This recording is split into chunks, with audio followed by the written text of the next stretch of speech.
Basketball is finally here. We couldn't be more excited. Namco and Dustin of Fantasy Smack Talk. This video is going to be our sleeper / undervalued.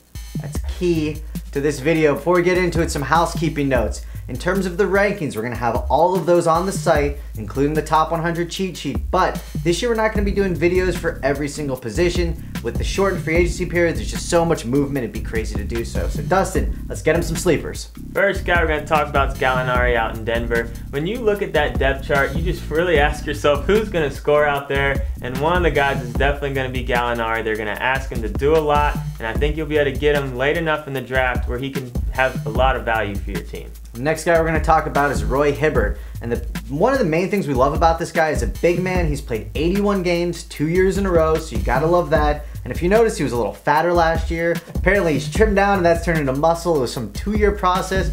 Weird things going on, but apparently he's in great shape. Last year he was 12.5 points, 7.5 boards. We expect those numbers to go up with the new trimmer filter version of Roy Hibbert.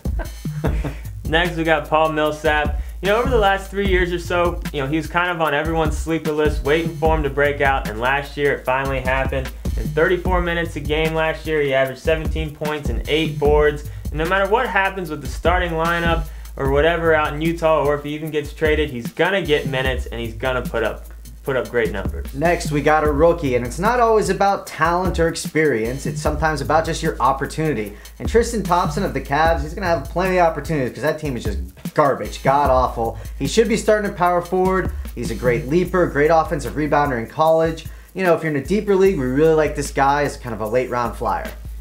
Next, a young guy out in Oklahoma City. We have Ibaka. You know, that young team, they've really given a lot of those guys a lot more minutes, and it showed last year after the All-Star break with Ibaka. 29 minutes per game. He had 11 points, 9 boards, and here's the thing, 3 blocks. Whenever you can get a guy that can potentially lead the league in a category and you can get him fairly late, you gotta love that. And that is Ibaka this year. He could be the lead leader this year in blocks. And a guy you can get even later that might not be league leader in blocks, but could certainly be up there is DeAndre Jordan of right now the Clippers.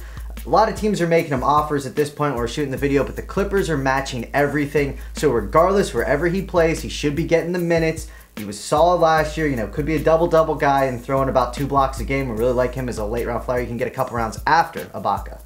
Moving on, we have LaMarcus Aldridge out there with Portland.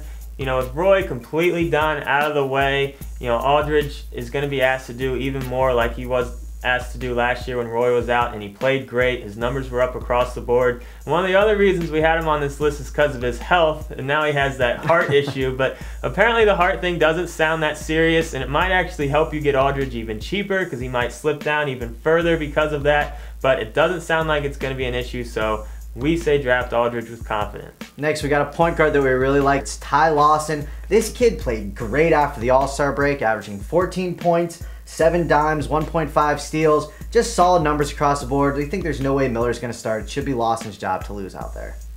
Next, we have another Cleveland rookie. Like we were saying, that team is garbage, so they might as well start the young guys, just see what they can do, and Irving should have that opportunity to prove what he can do in the NBA. They still have Baron Davis out there for now, but we just really expect Irving to see a lot of minutes, so because of that reason alone, we think he's worth a middle round pick. And now I ended with 2 bullets for you, and if you've been watching the show, you know that I love that squad. The first one's John Wall.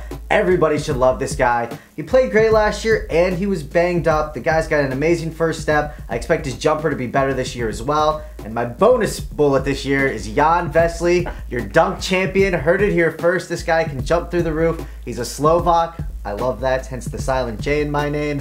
I'm clearly a Slovak as well, or motherland, I guess is the way to put it. Long story short, I like Veselý in the deepest of leagues as well. Oh boy, so that's it for our sleeper and undervalued show. Get into the forums if you want to post your teams or you got any questions. Like Brent was saying at the beginning of the show, we will have our cheat sheet and all the rankings on the site, so be sure to check those out on the homepage. Good luck in your drafts. Jan Veselý, Duncan Ninja. That's his nickname, that's amazing.